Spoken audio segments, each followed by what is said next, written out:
providing lectures, discussion sessions, and then the practicals. And today I'll be with your discussion sessions as well, so this is sort of my day with you. I'm happy about that. Will you be... I will be here for a while. Okay. I won't be needing, so if you need to be using your time for anything else, you can do that. Stay like 10 minutes. Okay, excellent. Yeah. And today, what we would like to be discussing about, to continue from your previous stuff or previous week, is to be a bit about visual hierarchy and colors. So those are our topics. Does that mean anything to you? So do you know? Have you been studying, for example, visual hierarchy? Let me see if I'm able to get my slides back. Yes. So, do you know what is visual hierarchy? Is it something that you've touched upon in your previous studies? None. Has somebody? Okay. Excellent. Where did you study that?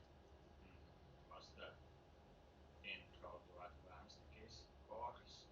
Yeah, in the last or the cartography. Yes. Yeah, in that one indeed. There's a bit of that. Somebody else raised their hand as well.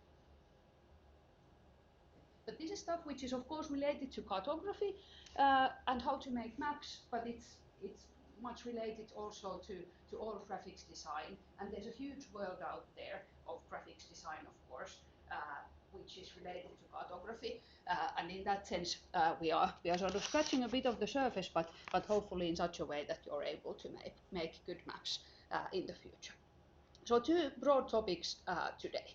And if we think about, like, start just with this one, an example from Helsingin Sanomat, local newspaper, as you know, or the national newspaper, which has a big office of making maps. So there's graphics designers who, some of them have recently been more specialized in making maps. People are changing, of course, and they are using services from outside the house as well.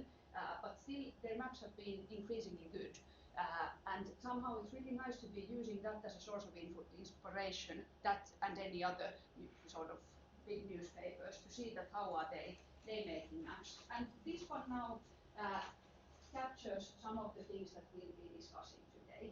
The color scheme, which you can think, we'll come back to this,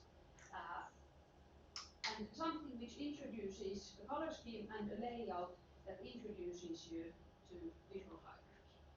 And basically what the visual hierarchy actually means, if starting from that and not the colors, they are interrelated very much.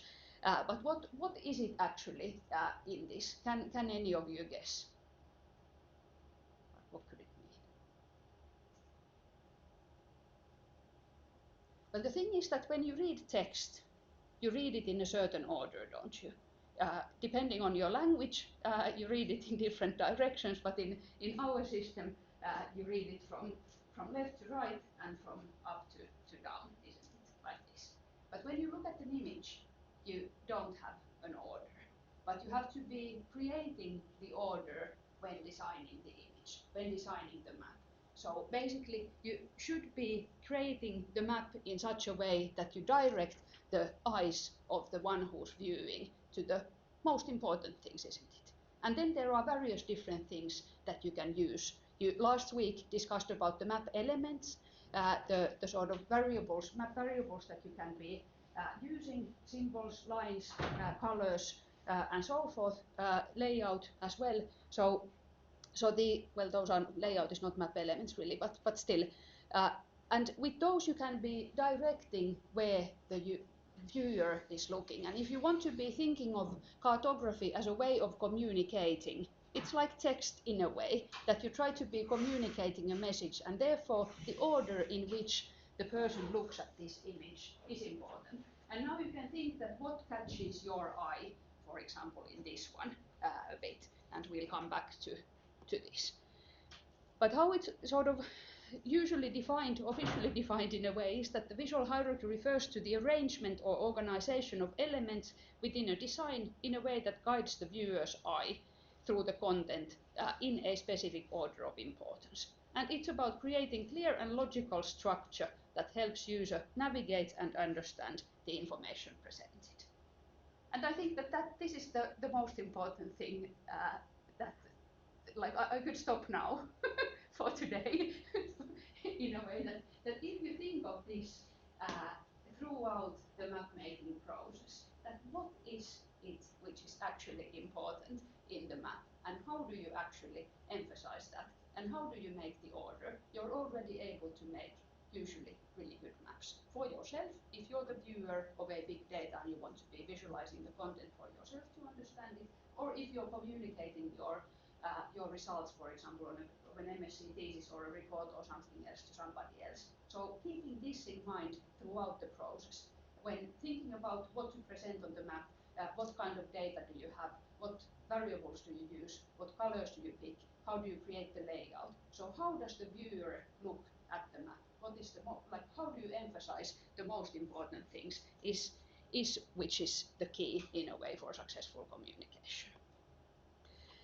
And visual hierarchy and layouting as part of creating visual hierarchy are at the heart of the map making process, it has been said. And this indeed goes throughout the whole process of creating the map. Evaluating subject phenomena, thinking what to present, determining the purpose of the map and its audience, collecting and processing the data, designing and constructing the actual map, and then evaluating the effectiveness of the map.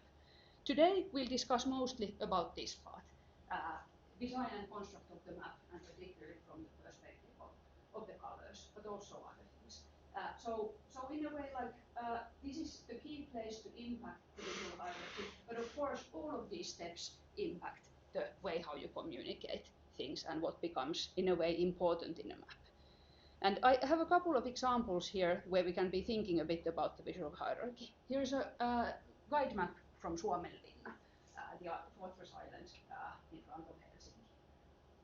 And when you look at it and you think where your eyes are directed, so what's the first thing that you pay attention to?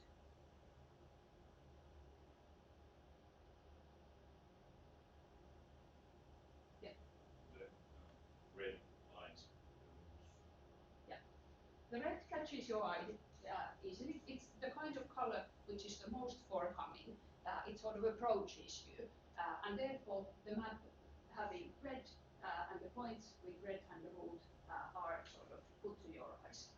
If there was no red, there would be a risk of having this, which is not like the key thing for understanding where to navigate as the front thing, but this is carefully balanced in a way. So a real professional has been making this so that even if there are these big texts, big north arrows and so forth, they are not catching the attention. They are just like visual candy, even with the style that but still not coming to your eye. But the sort of visualization is balanced in a way. There are these unsaturated colors on the background, a bit grayish colors, and then the main things which are the roots and the points to be found are in bright colors. And as said, the red is the one which comes first. So that goes with all maps. Then if you look at another example, a similar guide map from Tampella area in Tampere, a bit old, so not to say that Tampella now has this kind of map, but I love this. So when you now think of the visual hierarchy, so does it work similarly well? To my eye, it's like, what catches your attention first? Yeah. The Finlayson area. Yeah, Finlayson area, it's sort of with bright reddish color again, so it comes up. The parking signs might be catching your eye as well, quite brightly. Of course, if you're coming by car, then that would be the first thing that you're interested in. Where do I park, and then how do I navigate? But otherwise, there's really a lot of stuff in here, which might be useful for the one who's trying to navigate the area, but there's like overly much stuff. So for example, the north arrow, they've been playing with colors, they have bright colors there as well, not needed. Then there's like just too much of everything in a way. Even these fancy texts that come maybe too fancy so that they take attention and don't give that much information. So here they could be perhaps learning a bit from the Satsol visualization of Suomenlinna, having the combination of colors that are a bit towards grey and then the very bright colors to be creating visual hierarchy, which in this one is a bit random. So all of you might be seeing this a bit differently, which in a way is okay, but still, if wanting to highlight some things, one can be using less fancy stuff like the edges here, which are red coming through, the north arrow coming through without any reason, and so on. So these are things that one can observe when looking at maps as well, and what is the order of reading. Here's a map from again Helsingin Sanomat describing something which unfortunately has not been happening, which is a metro line to Kumpula. And there was a plan of that at some point, and the map of the metro lines tries to be depicting that. And then there's sort of clear visual hierarchies in it, that your eyes are sort of caught by the existing metro line, or previous existing, the extension to the west, and some additions. That nicely links to that map, which shows Kamppi on the map itself. But then there's funny things that have been added here through colors, like again color candy, or like eye candy type of stuff, like the buses being different colors here, or the bright orange metro, which is of course is bright orange and it's recognizable in that sense, but that sort of catches your eye and doesn't give you anything. I really looked at this map and tried to be, or this visualization, and tried to be sort of figuring out that what's the purpose of different colors in the buses, because those are really sort of catching your attention, but I didn't figure out any logic in there. So in that sense, do pay attention to this, that put as little as sort of possible and as much as is needed on the map, and maybe think about the visual hierarchy throughout, so then you could be cutting out some things which are creating just messiness and not clarity on the map. Then the same goes with the layouting, which you discussed already last week a bit. And in here, this is an example from Cynthia Brewer's book, from Designing Better Maps, and the point of this exercise, or this example, is to be showing how, if you have components like this, you have a map, a close-up, an index map, legend, title, and so on, and this is what the map is composed of. So just based on how you organize these in the layout, the very same elements, you create completely different visual hierarchies in here. Thinking about what actually is important for your communication. All of these are relatively good visualizations. All of these are relatively balanced. They are pleasing to the eye, but they communicate a different thing, don't they? They have the same content fully, but just the layout, just the visual, creating the visual hierarchy there guides the viewer's attention to very different things. Either the very general patterns of the Republic of Congo, or a area which is very local here, or then to the actual, like this is a bit strange even, but still might be serving some purpose, that you really have the vegetation classes as the first thing in the center of the map, or center of the visualization, to catch the attention. So this is just food for thought. Again, as with many things in cartography, there is no right and wrong. So there's just sort of things that fit the purpose, or that mess with the purpose of communication in a way. So all of these layouts, for example, in this case, with their visual hierarchies, serve certain purposes of communication.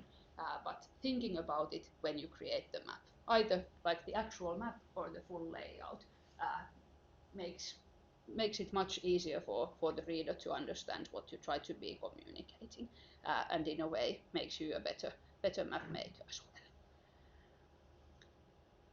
There are many lists in the world of how to create good visual hierarchies, and here is one which I thought is sort of useful, because of course it's the purpose of this course is to sort of advance your map making skills. And the first point, of course, the map's purpose dictates which features are highest in the visual hierarchy, is what was already sort of mentioned earlier. All of these have been, in a way, mentioned already earlier. So think about, when you start making a map visualization, think about what is the purpose of the map. What is the phenomenon that you want to communicate? And then that dictates, indeed, how you build the visual hierarchy. Then, like, one super typical thing, let's look at your maps in the afternoon, what you did last week. And hopefully it's not offending in a way, that's not the purpose, but one of the sort of main things among geography students often who are taught that map elements, like a good map includes north arrow and a scale. So then those sometimes are like the main thing in the map. So the north arrow, huge, scale, huge, dark, and so on. And they are the first thing in the visual hierarchy. So a good thing to remember in there is that the map's content usually is the main thing. So don't put on extra elements that are so dominating that they catch the attention of the viewer. These kinds of things are only to be helping the reading if being interested on the topic and not the main purpose. Then usually in a nice balanced visualization, there's some white space in there. There are different guidances like this that minimize the white space on a map in order to be using space efficiently. But then Brewer, for example, says that don't fill all corners and voids, but rather leave some space in order to make it clear, harmonious, and let the eye travel in the map in a way that you want to. Then, because of our psychology, so how do we look at a image? So if you want to be using the layouting of the map or the whole presentation in such a way that you direct the view of the viewer, so then placing the most important information towards the center of the image is usually something which is useful, because even if there's no reading order, so still usually we start from the center or a bit off from it. Then our eye is super sort of specialized in finding differences in parallels in a way. Like if we think about this map, for example, so the fact that these, just simple thing, if these boxes would be a bit off, like not arranged, not in line, your eye would be there. And therefore, using these grids or alignment tools to really make things so that they are aligned helps also in the visual hierarchy and sort of eases the eye to travel to the most important things and not to catch these sort of like mistakes in a way on the map. So that's a super useful and a must thing when organizing the actual layout. And then try to be reducing whenever possible sort of unwanted sight lines in a map. And what is a sight line? Is any line, any linear object in the map. So if the linear objects are not important, think carefully whether you want to have them. So for example, one typical thing that people often do when making maps or broader presentations is that there's a lot of like circles around everything. So take them out if they are not needed, because all linear objects catch your attention. If you make, for example, these hatched polygon rasterization so that there's hatching on the polygons, so those direct also the view to the line or direction of the hatching, and therefore try to avoid them if possible, unless you really want to use them. They are problematic also in many other ways, like if you, for example, need to resize the map, they might become really sort of difficult to see, and also there is something with colors that they are mixing with or blending with the background color easily. So therefore, trying to avoid them is, if possible, is good. In this one, there are linear objects, but they are quite carefully selected. So these sort of non-map elements, which are still linear, do direct your view, I think, if you look at it. But they are quite balanced in a way that they really sort of point to the small places, which is good that they become visible as well, and don't mess with the overall reading of the map because they all point to the center. So they sort of direct your view to the center, to the most important things in the map. And that's usually good. And therefore, for example, if these ones like Vietnam and Philippines would be coming from here, which of course would be layout-wise also, or layouting-wise a bit funny, but if they would be sort of coming from this direction, these lines, they would be directing your view to out from the map rather than into the map. And therefore, these kinds of things are things that people are thinking in visual hierarchy.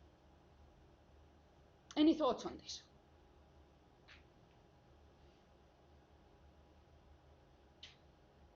As said, this is something that you can sort of think of all the time with the actual map making, with the layouting, and this is the most important thing in this lecture, that you start thinking of it. So then it already helps. One of the key things here, of course, like if you think that how the visual hierarchy is being built, on top of those lines and alignments is the color. So color directs your attention probably the most, unless the lines and other elements are like super emphasized. And therefore colors are one of the key things, of course, key elements in making maps. So color, hue, saturation and value are the easiest means of manipulating contrast and visual hierarchy in your map, it's being said. And that is indeed the case. And therefore I thought that we could be having a look now more on the color side of things. By the way, I've included in your reading materials two sort of online book chapters from this kind of jointly collaborated GIS book, which is excellent. There's on visual hierarchy one chapter with plenty of reading and really nicely written examples as well, and then another one on color and color theory. So those are your readings for this week.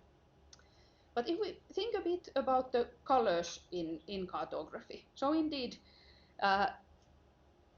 Muhlenhaus says that this is like hue, saturation and value are the easiest means of manipulating contrast and visual hierarchy in your map. This is a nice statement in the previous table, but then when you read it as is, like on its own, the word easiest is something which I at least get a bit bothered about, because when you work with colors on maps, you notice easily that it's not super easy, but there's many things to consider actually. You can sort of use examples and avoid some of the problems, but if you have ever been, for example, choosing colors to your living room, like being in a situation that you could have painted a wall with a color, or you really want to have, like, instead of white, a colorful wall. So what's the color and why and what does it mean becomes an issue easily. So it can be super easy, but then when you start to be thinking and looking at the color models in hardware stores, for example, you can be thinking that, okay, I want to have this kind of atmosphere, I want to have this kind of atmosphere, and the colors are mostly making it in this example. But then, what are the colors in here actually? Very pale ones, but there is still color, and what are the colors in here? And how to choose it so that it would be working in the light conditions that you have with the other stuff that you have around, with day and night changing, with your mood, and for a long time to be providing an environment that you don't immediately need to be painting the wall again. So actually it becomes super difficult. Have you ever been in a situation like that? No. Maybe you know what you want, or then you haven't been painting walls with colors, because I find it like super challenging. I have been now recently in a situation of needing to choose a color for a wall, and that was super difficult in the end, and really to be thinking about it. And in a way, this, or very much this, relates also to cartography, that color is actually a complex thing. Now I'm thinking that there might be something on the colors that you have studied earlier. Is there? Like, have you been studying the color theory or other things in earlier studies? Do you know? Perhaps. Let's see if this is obvious, repeating what you know already, but still I hope that there will be some thoughts that we can now think about and then develop further in the exercises and later discussions. But if we think that what is color actually, so it's many things, 3 things that we start with, and then we also identify it being a challenge for the map design, or something which is intriguing and then at the same time a bit difficult. But color is several things for us. So it's physical light. Those of you who have studied remote sensing have been studying this stuff quite a bit, because remote sensing, of course, is about sensing the physical light. It is human perception. How do we see things? How our eyes work? Just like us as biological creatures. So how do we sense that light, which is color for us? And then, of course, it's an aesthetic experience. So it's something that we have different preferences for. We like different things simply. And in certain situations, that situation also, so we might like different things in different situations as well. But if we think about this, like from this perspective, colors, so indeed color is light. And this is now super known to you. I think who knows this? Yes, everyone knows. So basically, the spectrum, the different wavelengths, and the fact that visible light that humans see is super narrow range of wavelengths. So that we know very well. But this is what the map color also is. It's visible light coming to our eyes on different wavelengths. And then how it comes to our eyes is 2 ways in a way. Like, there's 2 ways of creating the color for our eyes. One is directly from the source of the light with a certain wavelength, so that we have, for example, a projector that creates the light by sort of providing different, like 3 different light bulbs with different colors, and combinations of those give us the color here. Or then it can be reflected from the surface. So if we have, for example, my cardigan here, so this of course becomes pink because of the light which emits from here to your eyes. That all the other wavelengths than the ones that you see from here actually are emitted here, absorbed here, and then the rest is emitted to your eyes, becoming or creating the pink color that you see in here. And why this is important in map making, we'll come back to it later on, but it has to do with the media where you present the map. So whether you create it for a computer screen or whether you create it for a print is a different ballgame, and there are reasons for that. Is this something which you're familiar with?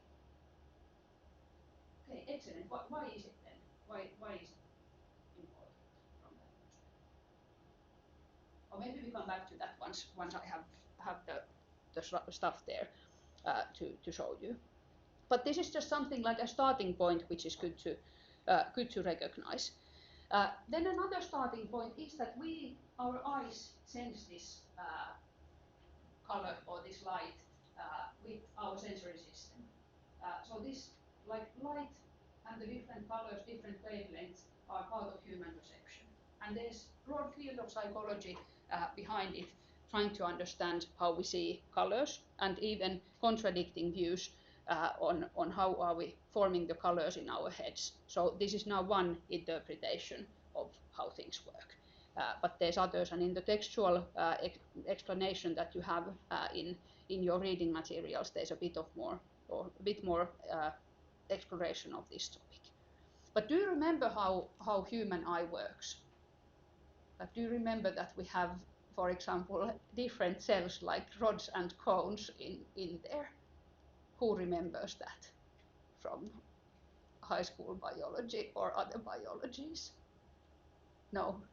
Okay, so we have two types of cells in the background. I don't have a slide of that.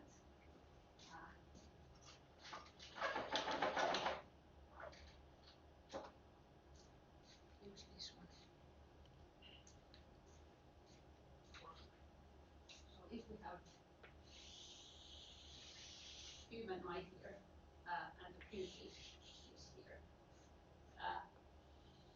here is something which is called retina, and here is the nerve that connects the eyes over.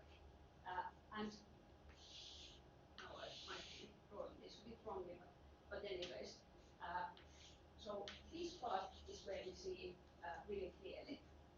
So when the light comes directly from the pupil, the smaller it is, the smaller it becomes here. So here we have the most sort of cells that help us to see. And those are the cone cells. Cone cells are located in this very, very sort of narrow, small area of the eye where the light comes directly from the pupil, particularly when the pupil is small, so when there's a lot of light in your surroundings. And these are the ones that see colors. So the cone cells see colors. And then the cells which are in here are the rod cells, and they see only the variation of gray. So brightness in a way, like from black to white. So they are sensitive to that. And they are being used when it's dark. So therefore, when you go outside in the evening and you try to be looking at your map, with which you should be navigating, if the main element there is the color, you might not see the differences, simply because your eye physiology doesn't allow you to do that. So the light spreads to a broader area in here, so that the rods are being activated and being used, because these are sensitive only to very sort of high amounts of light. So rods are activated when there's less light, and those are the ones showing the brightnesses. Levels of brightness, not color at all. And that's sort of something which in the map making, now I really drew things poorly first of all, but also like in a simplified manner. But that's still helpful perhaps. To be thinking about it, that how does our eye really work and how does it take the colors? Because then we can be thinking about the different conditions where the map is being used, and then also some other specialties of our eyes. And if you want to be stopping me and have a thing to say, so please say. So if we think about the cone cells, no, the rod cells, there it says cones, but this is actually rods. So this is, yeah. So this is for the sensitivity of the different wavelengths. Those, like, how sensitive those cells are for different wavelengths. And these are the sort of bright colors in a way, colors that are naturally bright to our eyes, that get most attention of those rod cells which operate in the darkness. And therefore some of these colors, like yellow, can never be dark.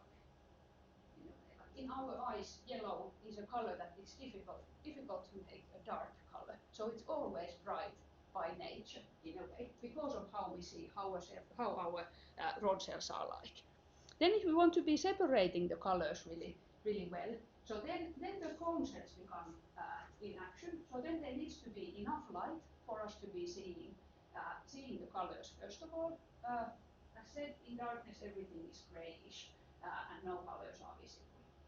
But then when there's enough light, we start to be seeing colors with three types of cells. This is the theory which also has been debated.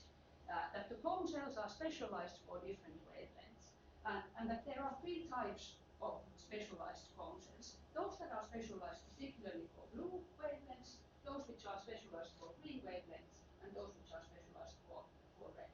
And that our sort of brain works with those cells and fills the image, fills the colors based on these specialized cells.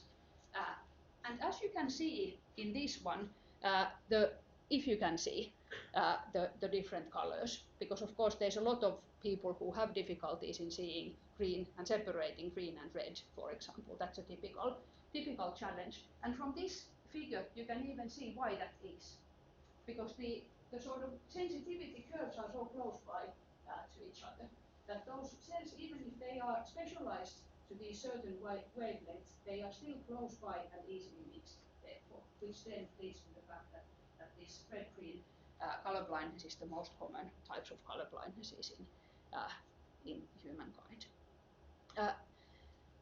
And this is important to understand for the reason that those indeed become the easiest, like mixed the easiest. So then if designing, for example, a map, and this is a typical map for a skiing destination. This is now from Lepi in Finnish Lapland and showing the skiing hills there. And again, you can think of visual hierarchy in here, how it has been built with colors.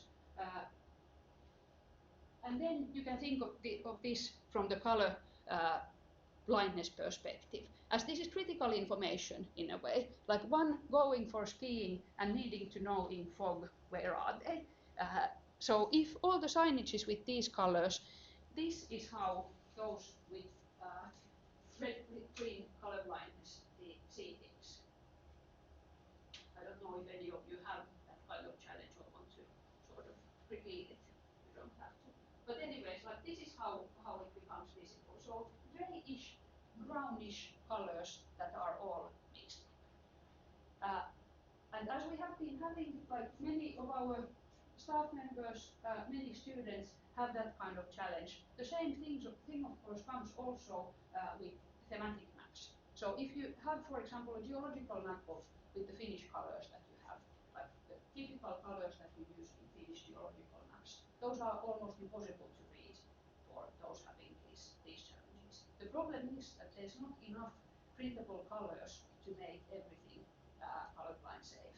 But you can test it a bit for critical maps like this. Of course, this is the most common way of visualizing these kinds of maps, using the bright red, green, blue as the colors that come the most front, because for visual hierarchy, those work so well, and those work quite well also in different conditions, like in difficult conditions even.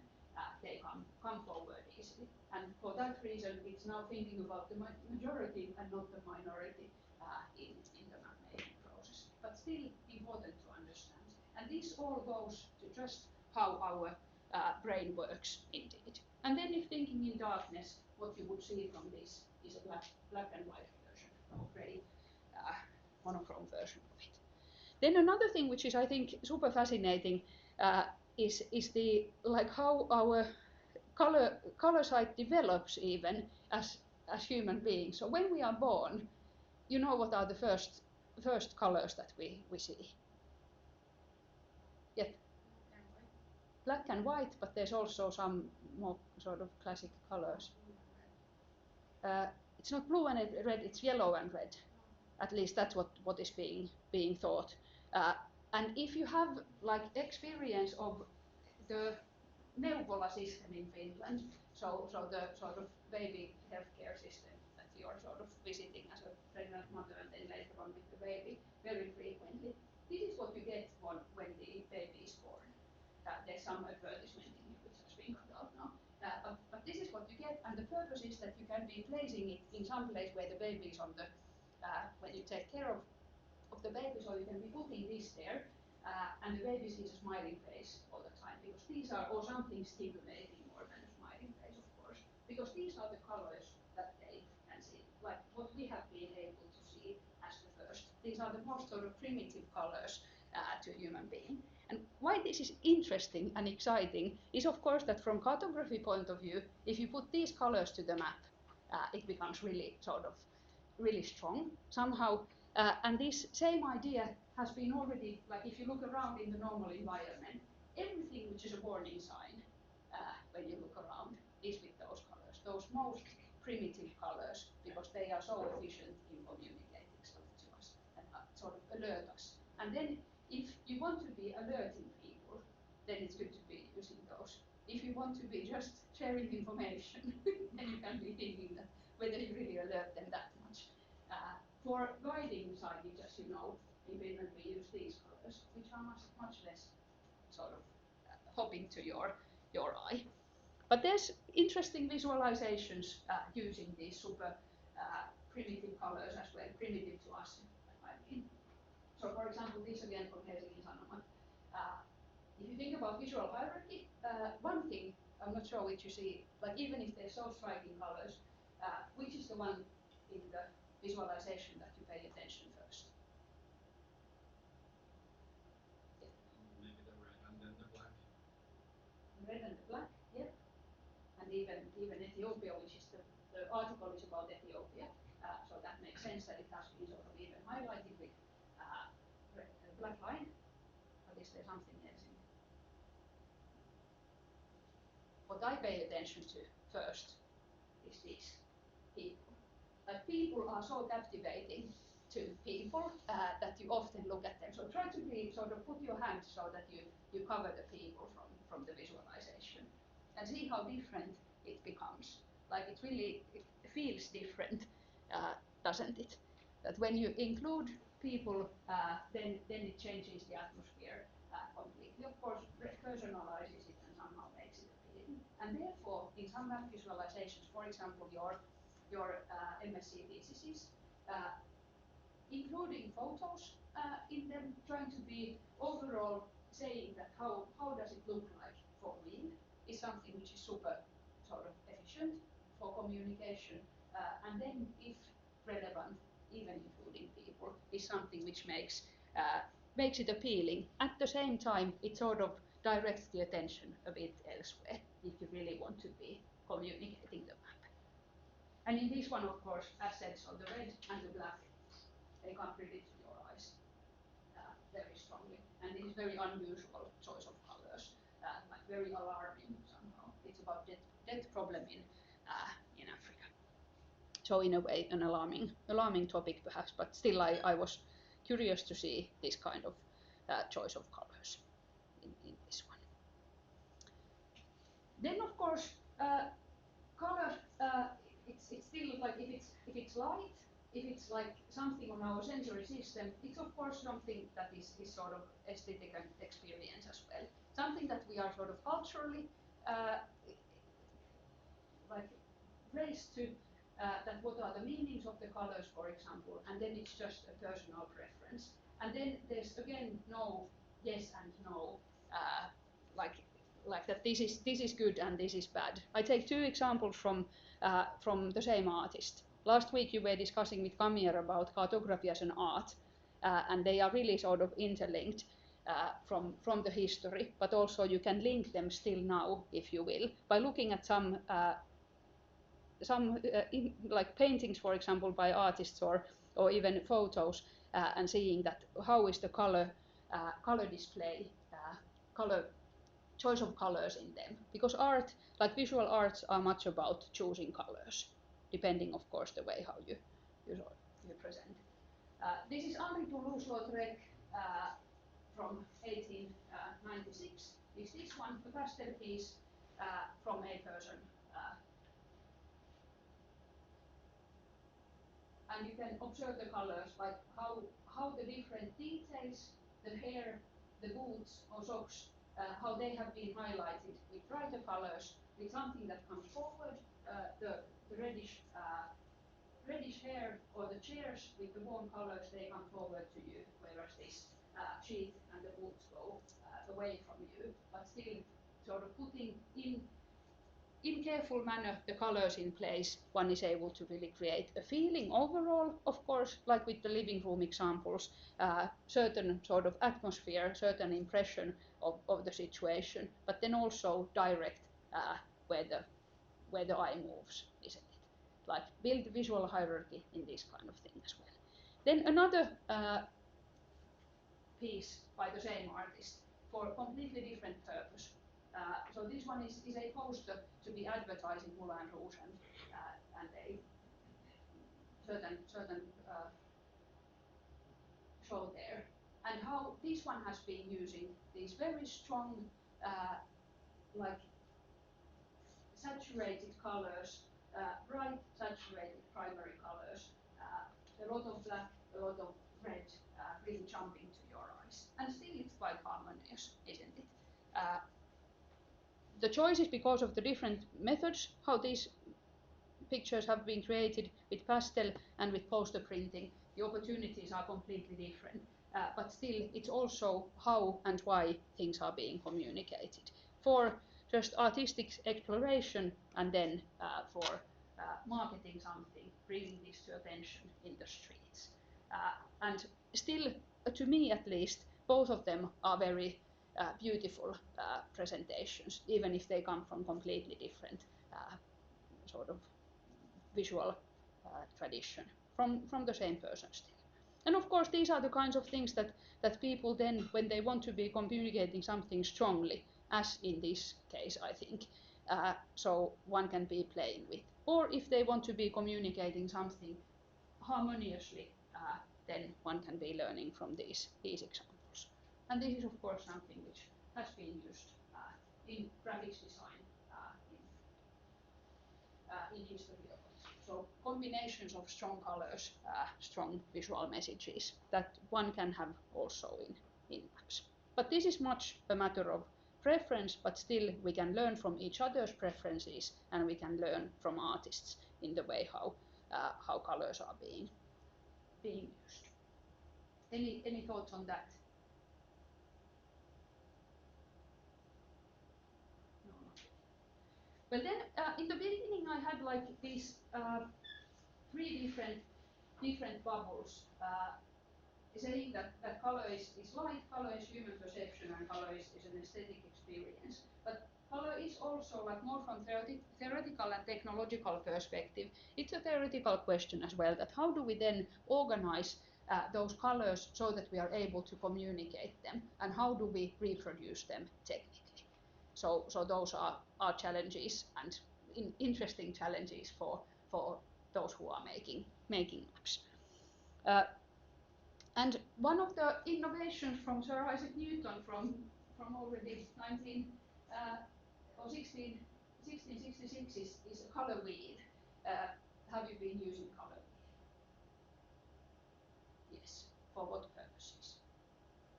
For visualizing or picking up nice colors for maps, like in GIS, Yeah. for example. So how would you use it for that purpose? I don't know. Point and click. Point and click, but like the purpose of the wheel there. I don't know. I never really thought of it. Like, Yeah. to see different colors at once. I don't know. Yeah. I don't know. I don't really get what you're asking, but like how? Yeah. Well, let's come back to how. Yes. You can see the opposite color of the, you choose like red and then you choose the sort of straight line going like down, you can see click on the opposite color so you can really get a contrast of both colors. Yeah, exactly. Like complementary colors, which are the ones which are crossing the color wheel. And why would you want to do that? Get them so people can see the separate things if they are like unique also. Yeah, so creating contrast to the map. One way of creating contrast to the map is to be choosing complementary colors. So like having the color wheel and then cutting like across and picking colors from both ends. So then it might be serving the purpose, it might not, depending a bit what you're wanting to communicate. So whether there is something which is like good and bad in a way on the map. If there is for a quantitative map, then that might be working really well. We can have a couple of examples of that, but good to know that this is something that you've worked on. What I really like in this respect, out of like continuing Isaac Newton's development, is Riihlama, who's a Finnish architect. Already from 90s, what he's created is this värihyrrä, and the word hyrrä is something which didn't translate to my. What is it that you sort of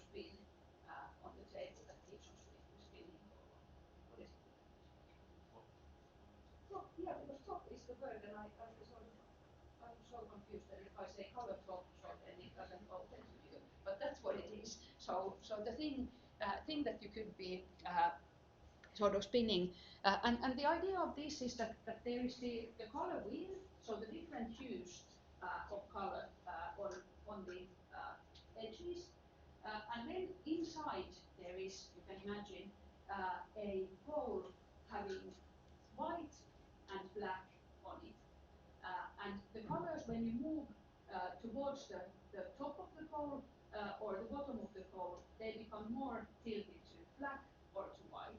So basically adding brightness to it. And you can have colors that are of the same hue but with different brightness levels, but then at the same time this sort of goes internal and moves towards grey or black. In that sense that the color becomes less saturated. So if these colors are very saturated in the middle of the color top, so then the color is close to grey. And this is of course, like as you have been choosing the colors in QGIS, you have been using this or something else, something similar. This is from PowerPoint, what that offers, but usually all the software give the same type of possibility to be choosing between 3 different variables usually. So hue, saturation, brightness or lightness or value, depending a bit what software you use and what color system you use. So those are the principal variables that you have. So the hue, saturation being that how much to grey it is, or how much to how much there is that actual color pigment in a way, and then how between white and black it is, so how much there is light. And those are the things that you play with. And it's good if this is clear to you. I guess that this is super clear to you as well, that when you have these different color properties, so hue being the wavelength, then the brightness, lightness or intensity, so in a way the amount of black and white, and then the saturation and chroma, so how it goes to grey.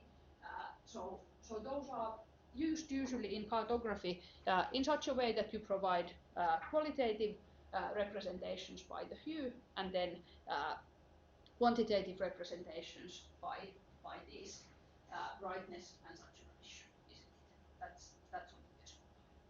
Maybe one thing in there, just we can come back to it a bit later on, but in this one, for example, where the saturation changes in these ones, so it goes towards grey. So this works nicely in a map, or could work nicely in a map, couldn't it?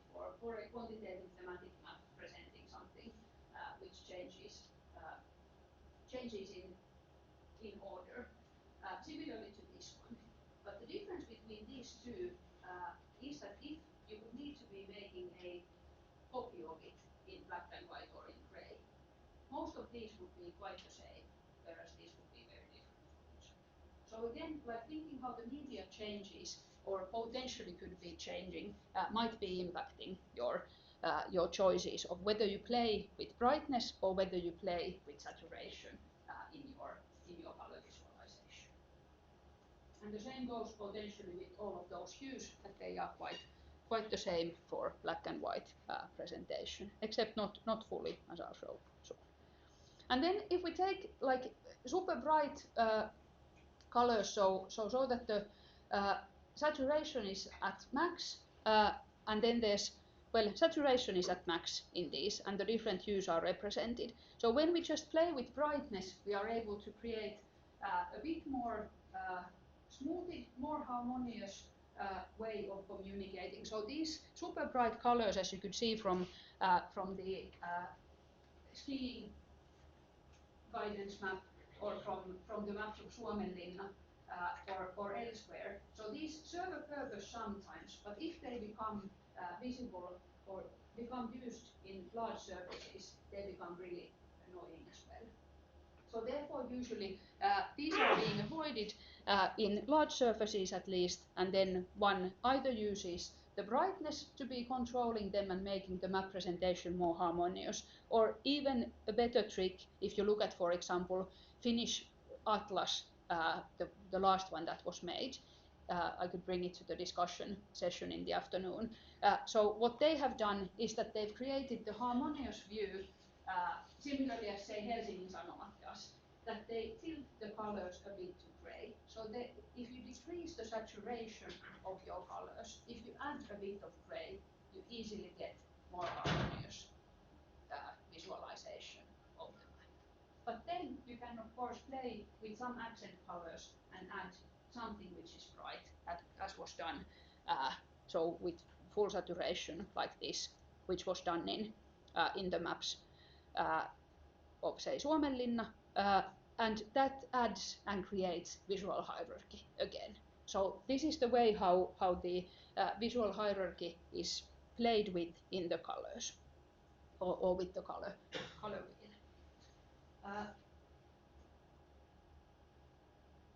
And here is one of Rihlama's color wheels again. So not with the top, so not with the whole representation, but just with the sort of classic color wheel.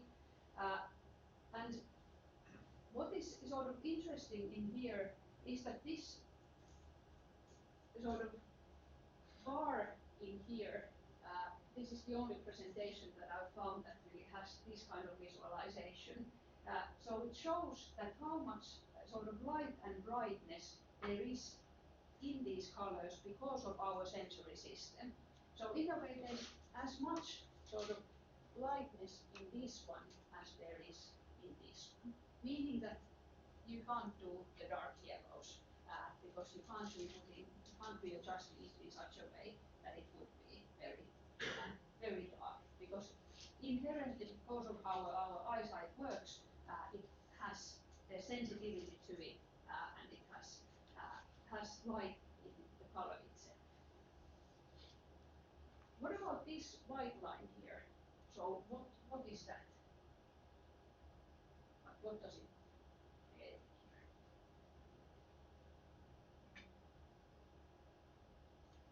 If you think about the color wheel.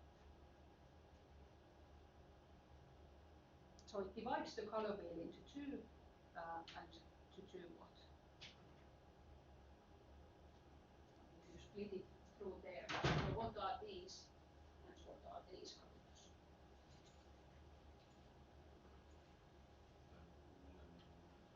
Cool and warm, yeah. Cool and warm indeed. So it's a basic question, but why is that important that you know? So why does it matter?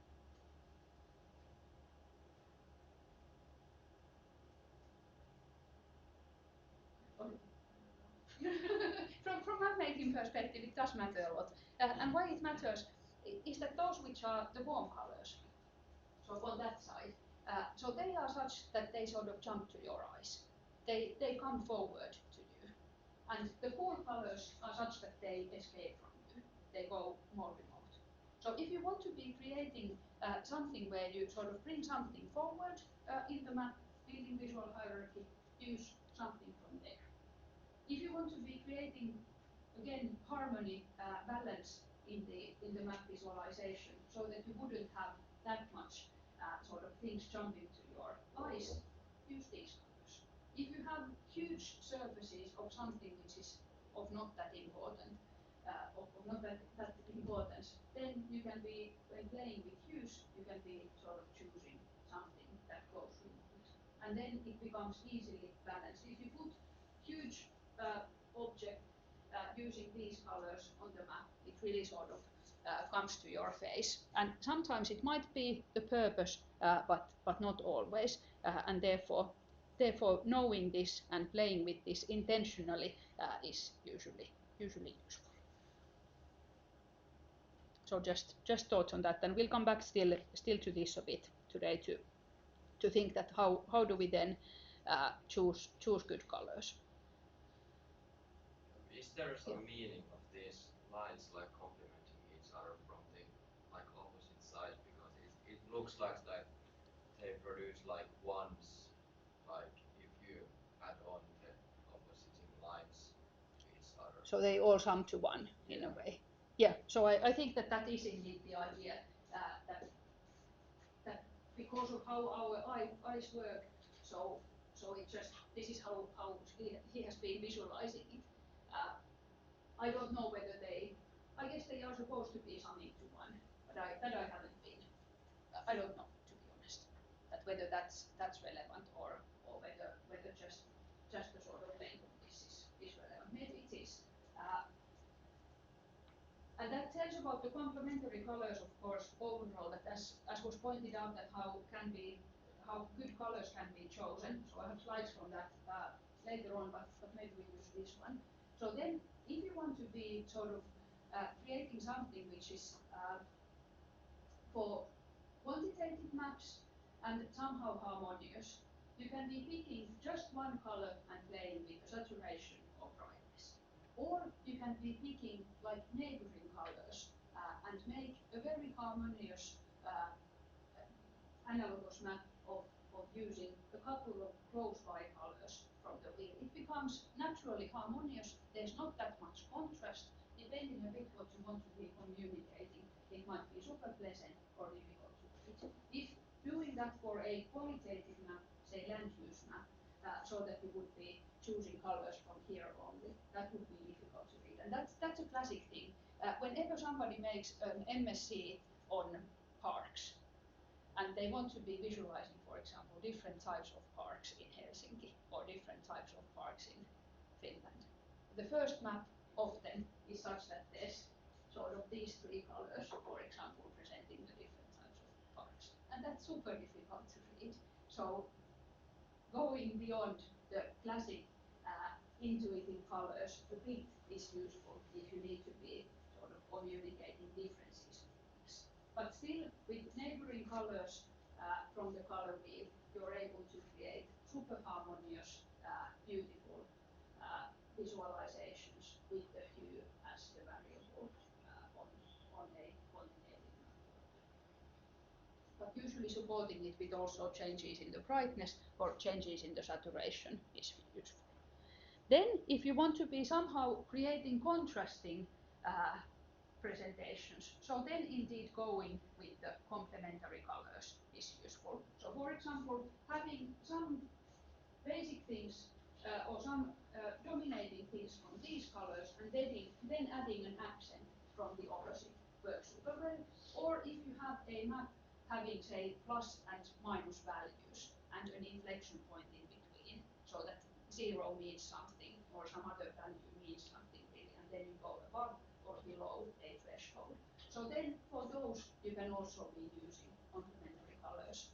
That works well, and usually then you are able to create harmonious, beautiful visualizations. So that's super sort of simple use of the color wheel to be creating good maps. Then if you don't want to be that sort of, because that creates really strong contrast, if you want to be a bit less contrasting and choose, say, 3 colors, you can do this kind of color triad that you choose this one, and then one or 3 colors in a way. You could be thinking of it that way. And then you get quite beautifully fitting colors that have good contrast and still create a harmonious combination. Or then so that you go in a way not full complementary but split complementary, so that you take, say, 24 from there and then split from there, not going directly to 12 but rather to the neighboring ones. So then again you're able to create very high contrast but not as radical contrast as with the full complementary colors.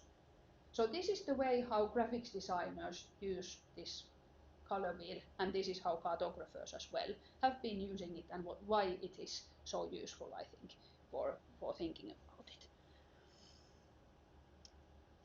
Creating the colors, then ultimately the whole Rihlama-Stop or hue, saturation and brightness values is technically difficult, as was discussed already earlier. So this is a technical challenge of how to represent the different colors that we want to be creating. And the reason is, as you know, I guess that this is something that you knew already, that the fact that color can be either light directly from the source, or it can be light emitted from the surface that has been colored with certain color that creates that emission. or reflection, sorry, reflection, so directly emitted or directly reflected from the surface. So that sort of creates a challenge in a way that this is the way how we at the moment create colors. So in most cases when we plan for colors, we do it nowadays in computer screen. We don't use watercolors, for example. And then we use this additive color system, which comes with the direct emission from the source, so creating colors through light.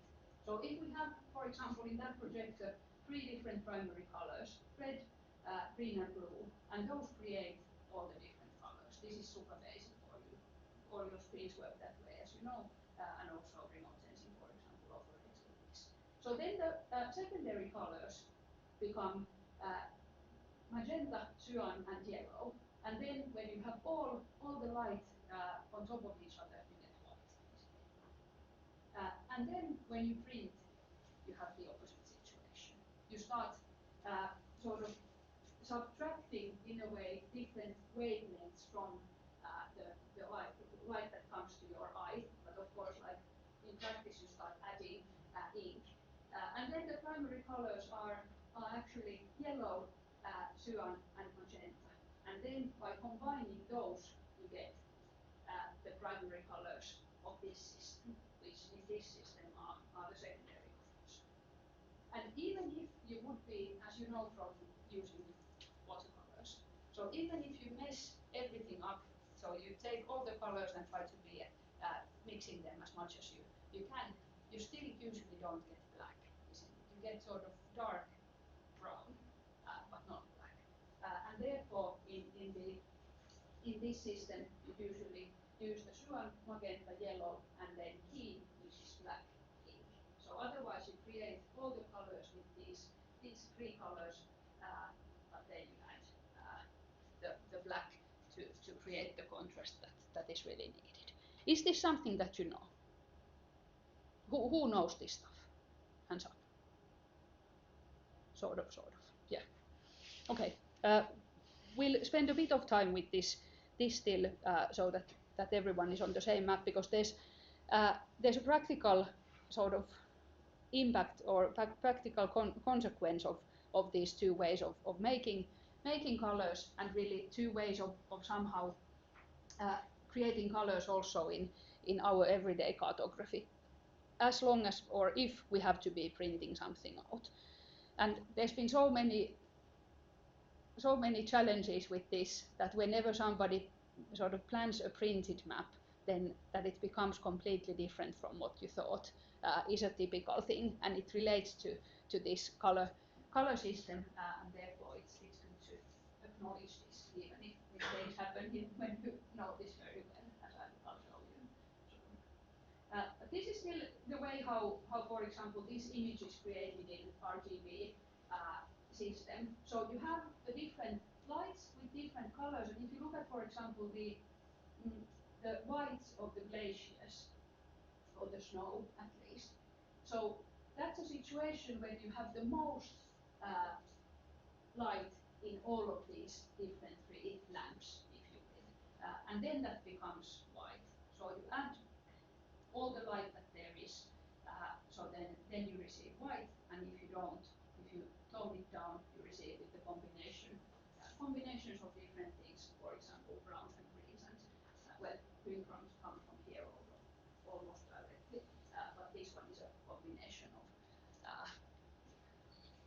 all of those different lights. And then in the cyan, magenta, yellow, and key, so SMYK system, this is the way how you do things. And for example, how our classic maps are created is that we had these plates, like printing plates, that were carved for each of the colors, and still how, for example, graphics arts are being created, or newspapers are being printed, is that you have basically a printing plate, if you will, for all the 4 colors, then you adjust them, print them together. If you look at old newspapers, you can see it even easier, that there are these dots of those 3 different colors, and when you look at the pictures from a bit from distance, they blend in your eyes to a coherent whole.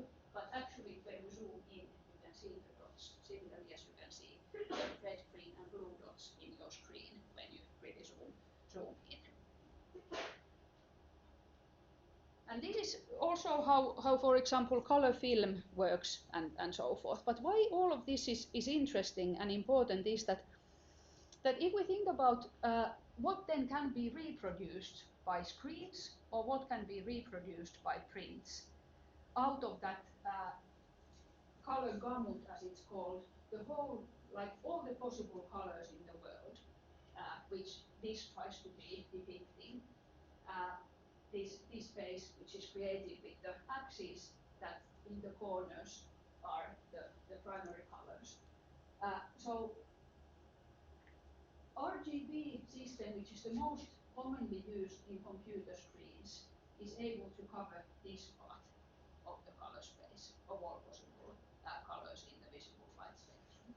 So it's not able to cover many of the colors which are visible to us. And if you think about, for example, taking a beautiful sunset picture in a perfect holiday destination, so you look at that sunset, you think that what colors, what kind of gradients, how beautiful that is. Then you take a photo.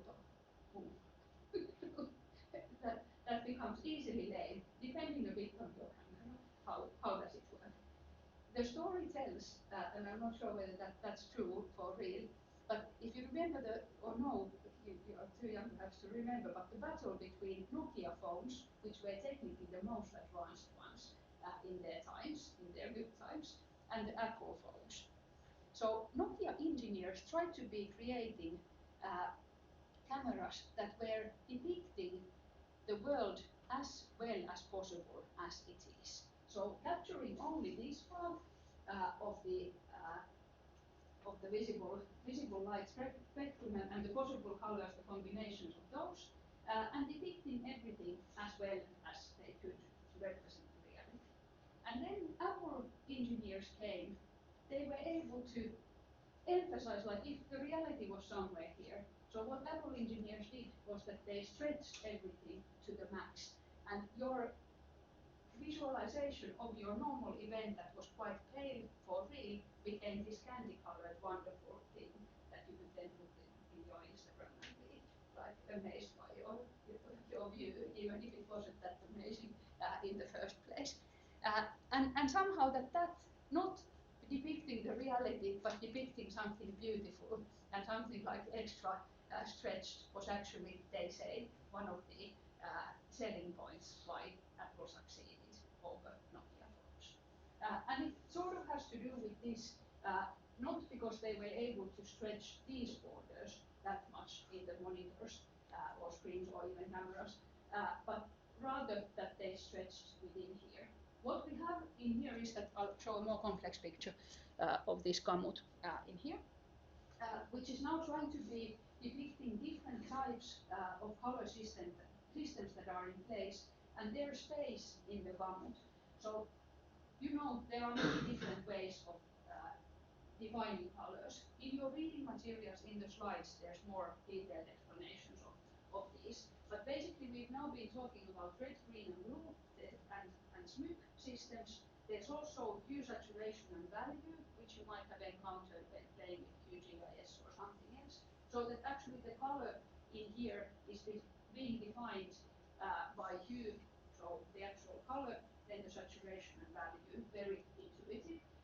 So that's one color system that we have. Then there are these more professional color systems like CLUB, which is being used to be defining colors. So just to be communicating that which color do you refer to, you need to have different color systems. And several are in place. There's like tens of them being used, but those are the most common ones. Hexadecimal code is being used for internet maps particularly. That's important, but it's not the key point in here. The key point is that with those color specifications,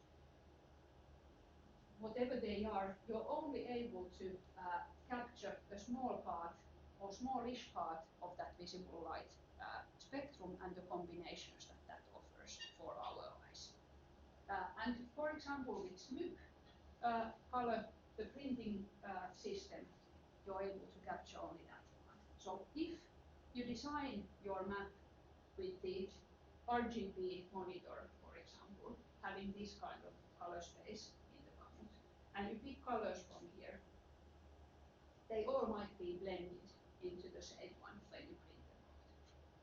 So therefore, when choosing colors, if you really want to be printing your or want your material to be printable, there needs to be contrast, and the contrast is wise to be tested before you print things out.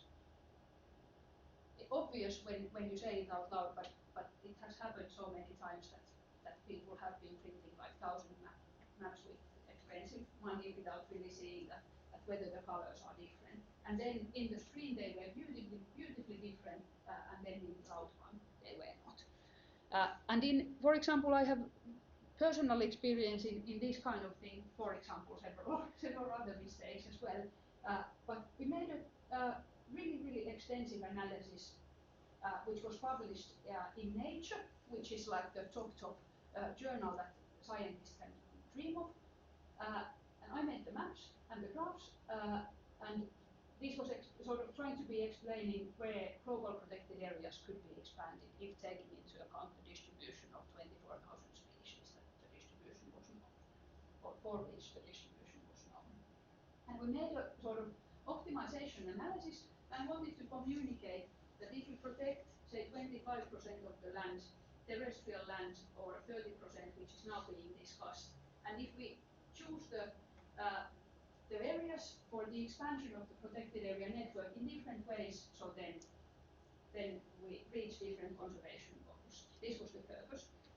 Not so relevant in here. The relevant is that we try to be also like communicating this thing very clearly to make as good map as possible, a graph that communicates something which is not communicable in the map. So that's maybe one thing in cartography, that not everything can be communicated with a map. And in this case, this thing that if we protect certain areas in certain places, so what do we actually reach in terms of conservation of different species, can't be communicated with this one, and therefore this graph was needed. And we spent a lot of time to be developing this kind of matching colors with the background of the graph and then the map itself. In RGB, in our, like in my screen. It wasn't destroyed, but when the actual thing came out, and the actual thing is also in the PDF that you can be seeing in the online version of it. So this is the outcome. This is the leading, the best scientific journal there is in the world. Of course, like I made a mistake by providing them stuff in RGB, but also I think that it was a bit lame from them that receiving my RGB stuff, they couldn't do a better color conversion than this. Like maybe if I put this one, like of course that works well. It's not destroyed. They are not mixing, but there's something sort of funny going on in here, isn't it? Like those go in a different order, and it was problematic, particularly in the map. And then it just looks so pale, it looks lame, and so on. And I would have avoided that problem had I been doing this color conversion myself, testing these things really. And I've been teaching this for 12 years before this was out. Like, how embarrassing is that? But there were other things as well that one could be describing about this paper from cartographic perspective, which was really exciting and interesting. But anyways, like there was time pressure involved, which of course always creates difficulties.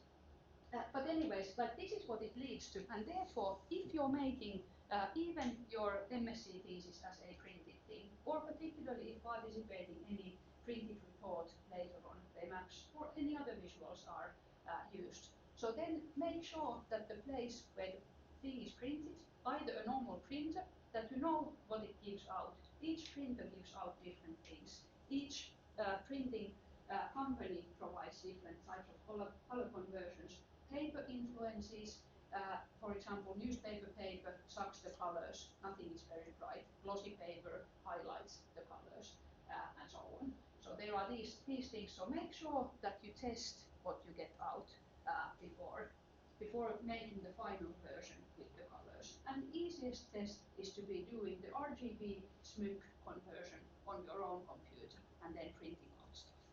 The same testing goes also with all the line thicknesses, for example. This is not the color thing, this is different. I'm diverging. But for example, line thicknesses are not visible in the screen as they are in the print. So printing devices are able to create much more fine differences, much finer differences in line thicknesses than a screen is. And therefore testing your outputs on a map, on a print is useful. Yep. So then, if wrapping up a bit, so then how to choose colors for your map actually. So try to be aiming at what Tyner has been saying as the goals of map design. Order, as that was our topic of today, so visual hierarchy, clarity, that things are as clear as possible, and you can be creating that by creating their contrast enough, but then also using colors that, for example, are known to people. So if you put C in red, it's a bit confusing for most. So intuitiveness gives clarity as well. We'll discuss this in the afternoon. But think about clarity, order, that the outcome is balanced for your own purposes, that there's enough contrast to be communicating things that you want to be communicating. And you can play with, indeed, brightness or the saturation, and particularly with the hue.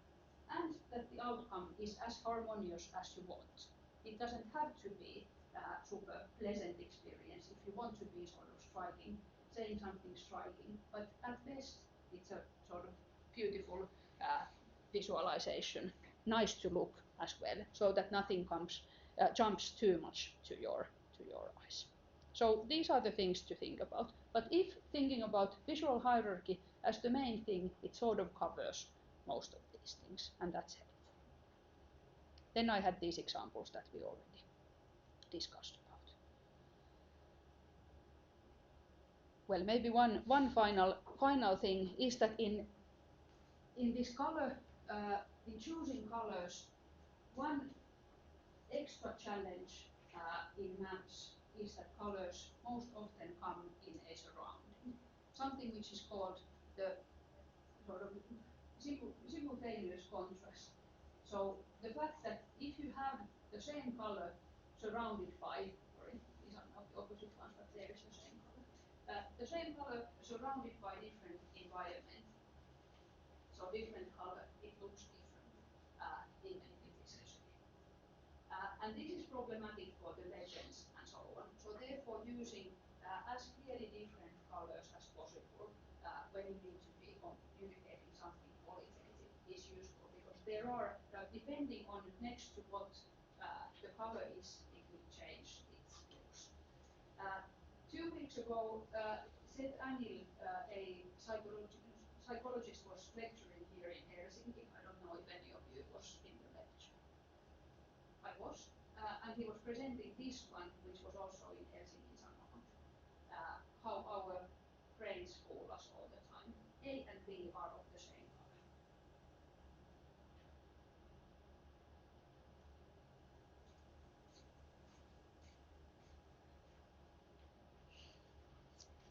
I'll show you later that that's true. But it's super hard to believe, isn't it?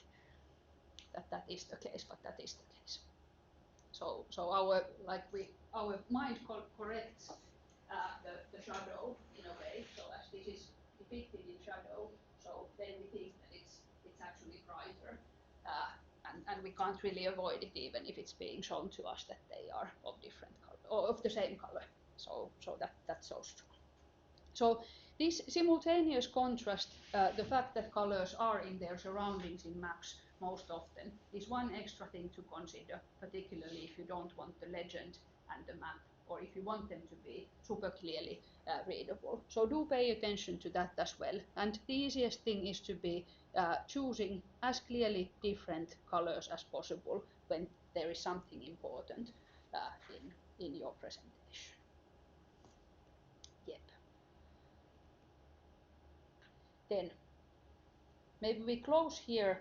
I'll just say that there's like, if this seems now difficult, it's not ultimately because there's so much help available. So we have a lot of possibilities to be inspired, and that's what I would like you to do, to start looking around map visualizations that you see, getting inspired by them, seeing that what do you think is important or like appealing to you, what works in which situations, that you would be looking at art from the same perspective.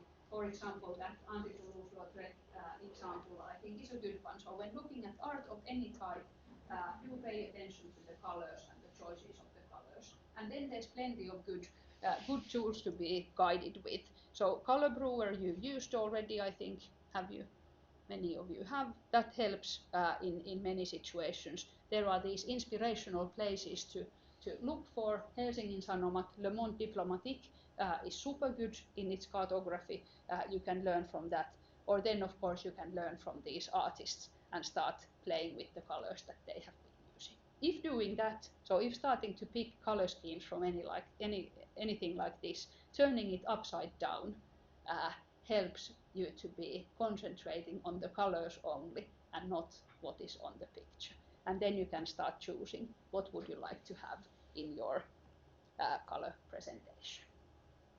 Those are now RGB codes for these colors picked from the piece of art, which is harmonious in one way. And you could be using this color scheme, if you like, by Antti Toulouse-Lautrec to present-day map visualization.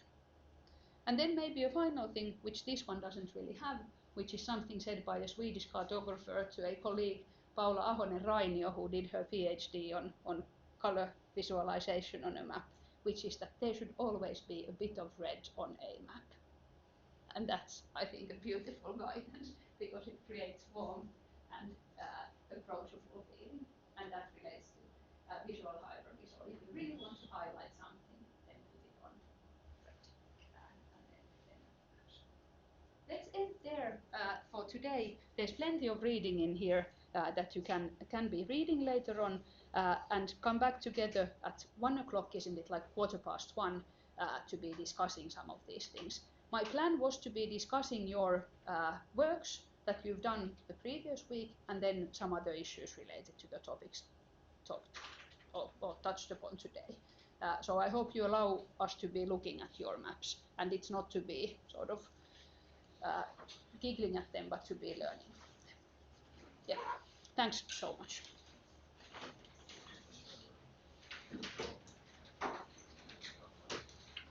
Hey, one thing that I need to do.